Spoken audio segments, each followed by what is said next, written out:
Morning class 7th. This is your 5th chapter of your geography book,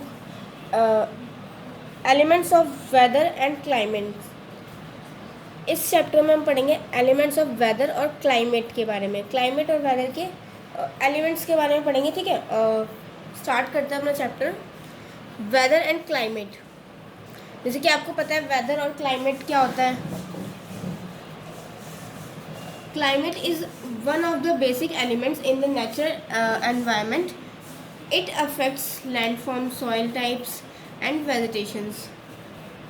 देखो climate क्या होता है, एक बेसिक एलिमेंट है जो कि हमारे नेचुरल मतलब कि हमारा जो प्राकृतिक एनवायरनमेंट होता है उसमें उसका एक नॉर्मल सा मतलब बेसिक चेंज जो होता है क्लाइमेट्स में, मौसम जो बदलते रहते हैं हमारे, वो होता है। ठीक है, और जो कि किस पे अफेक्ट करता है, हमारे लैंड फॉर्म्स पे अफेक्ट करता है, सॉइल टाइप्स पे अफेक्ट करता है और वेजिटेशन पे अफेक्ट करता है।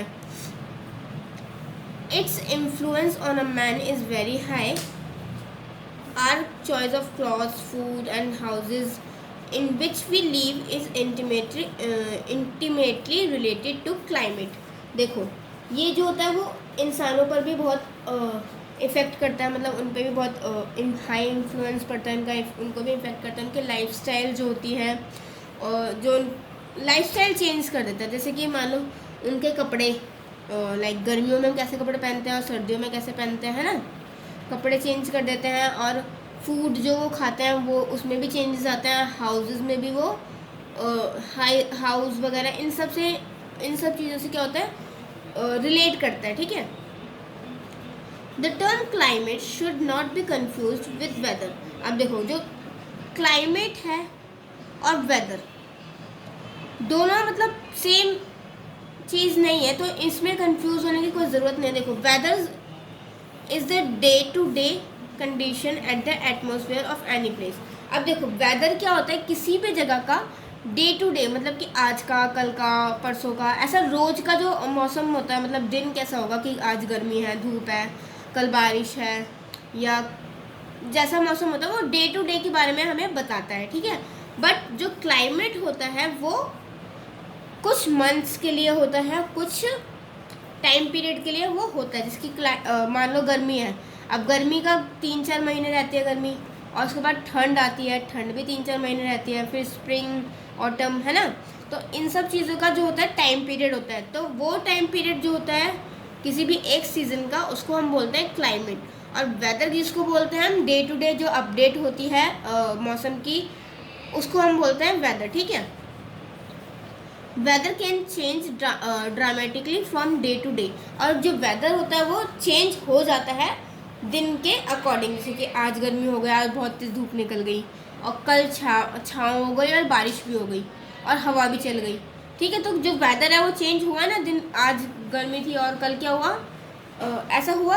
और क्लाइमेट में क्या होता है कि क्लाइमेट एक पर्टिकुलर टाइम पीरियड के लिए होता है। मान लो जून जुलाई ये महीना जो होता है गर्मी का होता है। अब इस मौसम में ठंड तो नहीं आएगी ना, ये गर्मी का ही मौसम रहेगा। Climate is generally defined as the stage of weather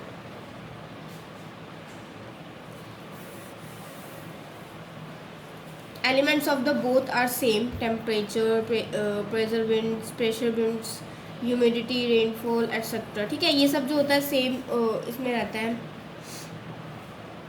वेदर्स refer mainly to short periods. Weathers जो होता है वो छोटे टाइम पीरियड के लिए रेफर, छोटे टाइम पीरियड मतलब कम टाइम पीरियड के लिए होते हैं। जैसे कि एक दिन हो गया, एक वीक हो गया, एक मंथ हो गया। ठीक है, और क्लाइमेट जो होता है वो लंबे टाइम तक रहता है। जैसे कि कंडीशन जो हमारी कंडीशन के ऊपर डिपेंड होता है, मतलब लॉन्ग पीरियड, लंबे समय तक के लिए रहता है। नेक्स्ट हम बात करते हैं एटमॉस्फेरिक टेम्परेचर के बारे में। अब the degree of the hotness of coldness of the air is called as temperature. अब जो हमारी एयर होती है वो कैसी है, वो गर्म है, गर्म हवा चल रही है, ठंडी हवा चल रही है, ये चीज़ क्या कहलाती है, टेम्परेचर कहलाती है। The temperature of the air is measured by an instrument called 6 maximum and minerals thermometer, minimum thermometer. और जो टेम्परेचर होता है इस इंस्ट्रूमेंट का वो कितना होता है, मिनिमम मैक्सिमम 6 होता है, ठीक है। The standard of unit of measuring temperature is degree Celsius, और इसकी स्टैंडर्ड यूनिट क्या होती है टेम्परेचर को मेजर करने की? Celsius.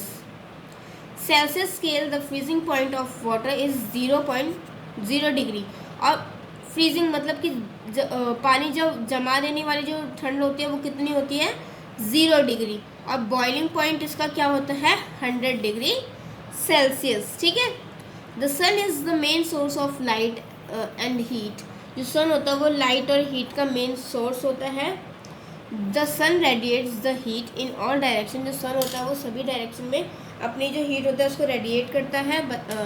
The earth receives of a part of the sun's heat और सोलर रेडिएशन, और जो अर्थ होता है वो सन की हीट जो होता है वो रिसीव करता है,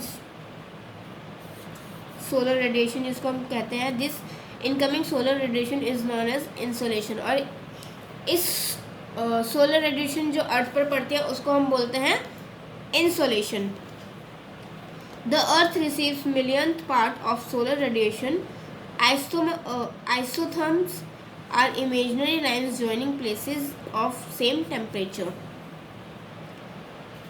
आगे हम करते हैं बात फैक्टर्स कंट्रोलिंग टेम्परेचर। अब जो टेम्परेचर को कंट्रोल करते हैं उन फैक्टर्स के बारे में हम बात करते हैं। और places on the earth do not have the same temperature, अब सारी जगह पे तो सेम टेम्परेचर नहीं होता है ना।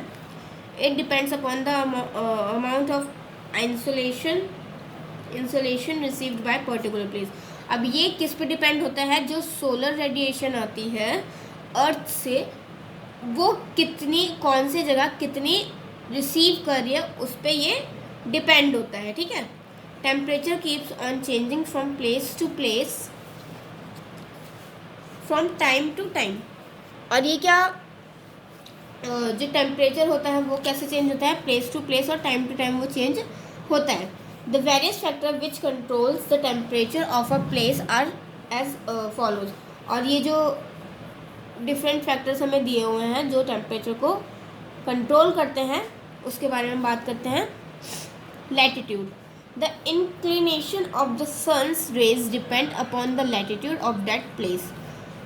The vertical rays spread over a smaller area than the inclined rays। देखो अब क्या बोल रहा है? The inclination of the sun's ray depend, जो सन की रेज होती है वो किस पे डिपेंड होती है? उस जगह की लैटिट्यूड पर, ठीक है। जो वर्टिकल लाइन होती है उस एरिया की वो कैसे रेज को रिसीव कर रही है। The equilateral region receives almost vertical rays of the sun for a major parts of the year। This region is warmer than, और ये जो जगह होगी वो वार्मर होगी बिकॉज इसके जो लैटिट्यूड है वो हायर है।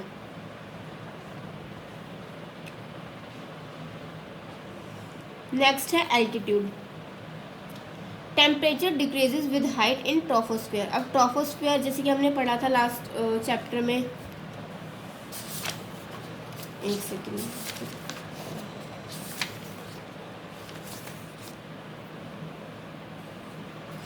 लेयर्स ट्रॉपोस्फेयर के बारे में मैंने आपको बताया था लास्ट चैप्टर जो था हमारा। तो उस जगह पर जाकर क्या होता है? जो उसकी हाइट होती है वो कम हो जाती है। नेक्स्ट है season. Coldest temperatures are in winter and highest temperature are in summer season. और कोल्डेस्ट टेम्परेचर होता है विंटर में और हाईएस्ट टेम्परेचर होता है मतलब कि ठंडी कब होती है? ठंड कब पड़ती है? नीचे कम टेम्परेचर होता है ठंडियों में और हाई टेम्परेचर होता है गर्मियों के मौसम में, ठीक है। Winds and ocean currents. Winds blowing from warmer areas raise the temperature too of the place. अब जो हवा होती है वो ब्लो करती है, ठीक है, टेम्परेचर जो होता है उसके साथ। While winds blow from cooler areas lower the temperature. In the same way hot and cold ocean currents affect temperature. और हॉट और कोल्ड जो ओशन करंट्स होते हैं वो टेम्परेचर को अफेक्ट करते हैं। Distribution of land and water. Water bodies are great moderators of temperatures because of high specific heat of water on the oceans. The regularity in the temperature is more as compared to continent. Water bodies जो होती हैं वो उनका जो temperature होता है वो high किस वजह से होता है, किस वजह से ग्रेट मॉडरेटर्स होता है बिकॉज उनका जो हीट होती है वो हाई होती है और water on the oceans regularly, मतलब उनका टेम्परेचर जो होता है वो रोज़ाना चेंज होता रहता है इस वजह से। ठीक है, नेक्स्ट हम बात करते हैं temperature of heat zone. Temperatures के बारे में और हीट जोन के बारे में हम बात करते हैं। Distribution of temperature is not equal. Earth surface पर जो होता है टेम्परेचर हर जगह इक्वल नहीं होता। टेम्परेचर गोज डिक्रीजिंग और किसी जगह वो पोल्स, नॉर्थ पोल और साउथ पोल के अराउंड जो एरियाज होता है वहाँ पर टेम्परेचर कम भी होता है। The earth can be divided into various heat zones. जो अर्थ है वो डिफरेंट हीट जोन्स में डिवाइड किया गया है। Torrid zone, this zone extend from 23.5 north degree north tropic of Cancer to 23.5 degree south tropic of Capricorn. और ये जो जोन है वो कहाँ से कहाँ तक है, 23.5 डिग्री नॉर्थ से लेकर 23.5 डिग्री साउथ तक। Equator divides this zone into 2 parts. Equator जो है वो इसको 2 पार्ट में डिवाइड कर देता है।